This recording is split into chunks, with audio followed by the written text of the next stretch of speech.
So you have busted your butt. You have bent over backwards trying to please your customers. And in your mind, you think you've succeeded. But ultimately, who is it that determines whether your customer service is outstanding? It's not your manager. It's not your training manual. And as much as I respect a good customer service checklist, it's not that either. No, it's the customer. But here's the tricky part. Every single customer defines outstanding differently. So how do you win when the goalpost is always moving? So let's talk about it today.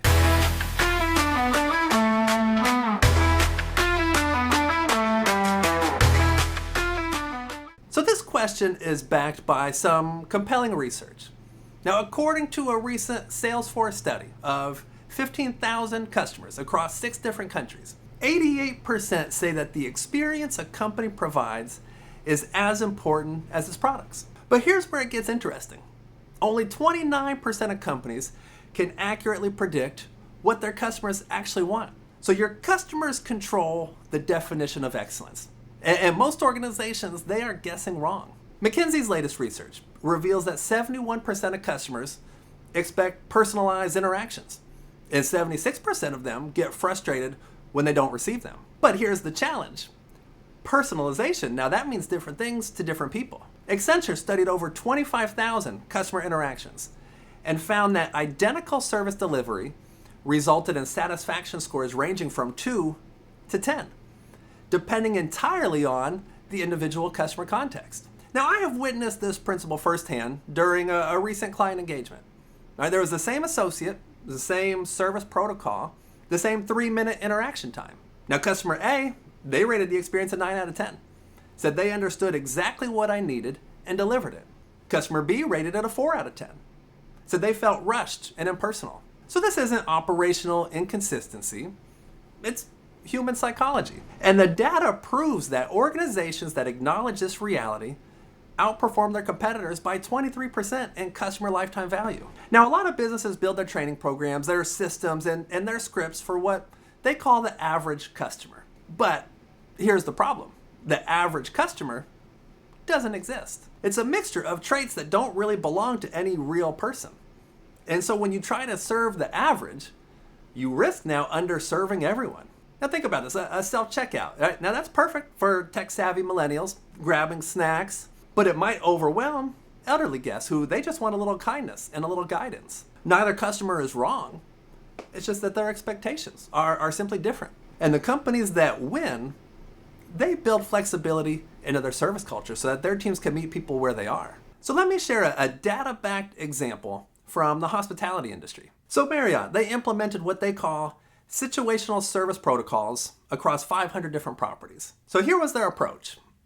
Weeks 1 and 2, they did staff training on customer queue recognition. Weeks 3 and 4 focused on implementation of flexible service frameworks. Weeks 5 through 8, there was real-time coaching and adjustment. And then weeks 9 through 12, performance measurement and optimization. So the results after 6 months, customer satisfaction increased 34%. Their net promoter score improved by 28 points. Revenue per available room grew 12%. So here they stopped delivering identical service and started delivering identical outcomes, which is customer satisfaction tailored to individual needs. So now how can you use this information as a leader in your organization? Now I find that the most effective leaders understand this principle because they've experienced it firsthand. The other day I read a story about Bill Gates.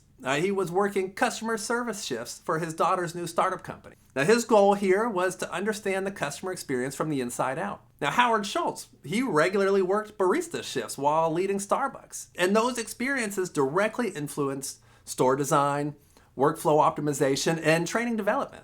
Jeff Bezos personally reviews customer complaint emails, and he forwards the most concerning ones to his leadership team with a simple question mark. And that one symbol created urgency because it meant something wasn't right in the customer's world. Now, I'm sure these have all worked very well as publicity initiatives, but the main goal that they were really working to achieve and usually succeeded on was intelligence gathering on what the customer is actually experiencing and what they can do to improve it. Because the insights that drive meaningful improvements, those come from direct customer interaction, not conference room discussions. So how can you build this adaptability capability into your organization. All right, so here's a practical framework that you can use. So strategy number 1, develop situational awareness. So train your team to read customer cues, body language, communication style, urgency indicators.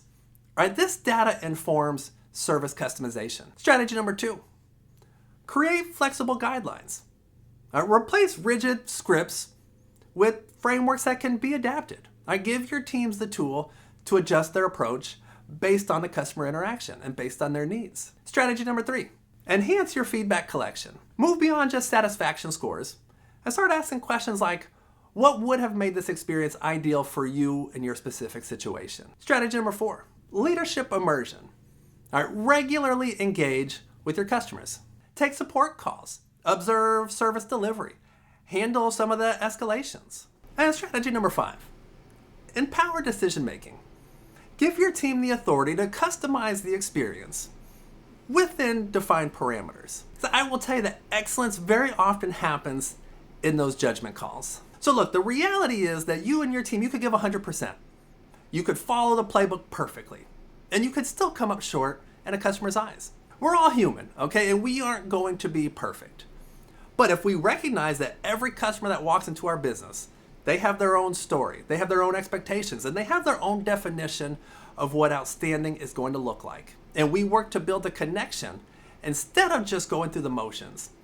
We're going to get it right a lot more often than we don't. So the key here is to move away from just asking, did we do a good job? To instead, let's start asking, did we do a great job for this person? Okay, because that mindset shift from checklist to connection is where the real loyalty begins. So the next time somebody asks you, who decides if your customer service is outstanding? Say this, no, they do, every single time. And if you want to be known for service that actually feels outstanding, start by seeing your customers as individuals, not averages. Now that's how you go from transactional to unforgettable. Now if you need a little help getting there, I've got some tools that I'm linking to in the video description down below. And there in my stance or you'll find a customer experience mapping tool that can help you design your company processes with the customer's lens in mind. All right, it's a free tool that you can go and grab right now. I'm including a link up here that's going to take you to a video that will show you exactly how to use that tool. And then you can find additional customer service resources at www.snowassociates.com. And please be sure to like and subscribe if you enjoyed this video. I'm sharing another one right here that I think you'll find to be helpful. Thank you so much for your time. Thank you for watching, and I will see you in the next video.